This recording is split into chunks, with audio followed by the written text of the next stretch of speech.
Hi, welcome to the statics tutorials.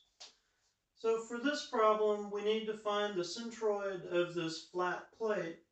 And the flat plate is this portion in here that I've cross-hatched in red. So it has this shape with the lines in black coming around.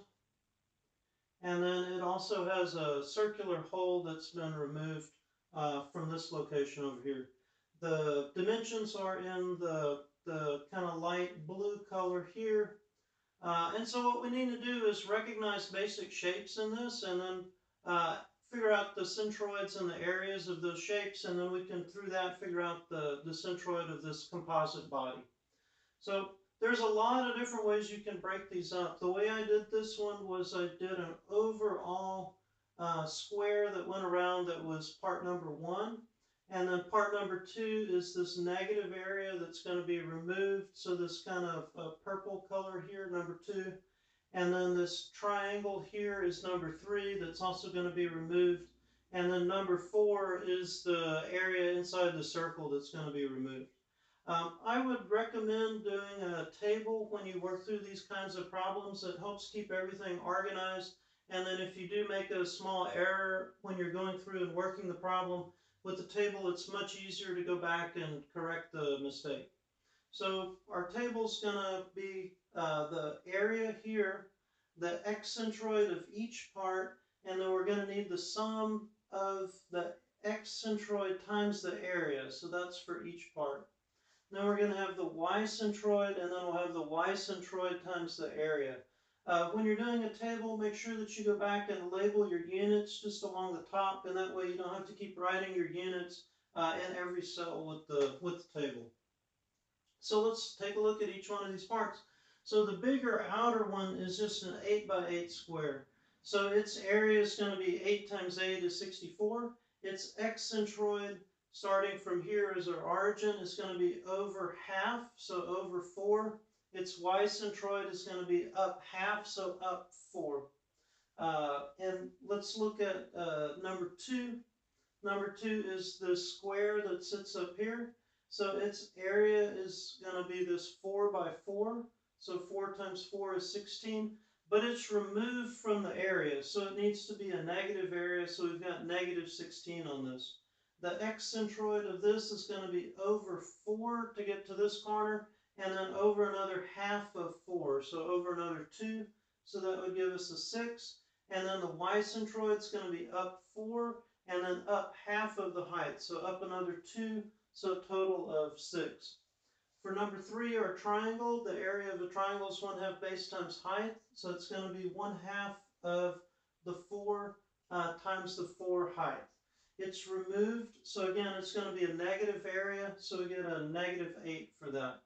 The centroid of a triangle, let me mark it here, is going to be 1/3 over from this side and then 1/3 up from this side. So this base side is 4, and so we're going to go over 1/3, so it would be over 4/3 in x. We're going to go up 1/3, so it'll be over 4/3 in y. And then for this last part, for our circle, it's also removed, so it's going to be a negative area, and the area of the circle is just pi r squared. Radius was 1 millimeter, so negative 3.142.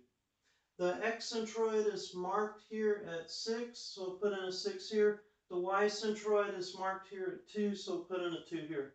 And then to fill in the rest of the table, you just need to take the area and multiply it by the centroid. So it would be 64 times 4, and you fill in the 256 here. And then you do 64 times 4, and then you fill in that 256 here. And just keep on going until you have the table completely filled in.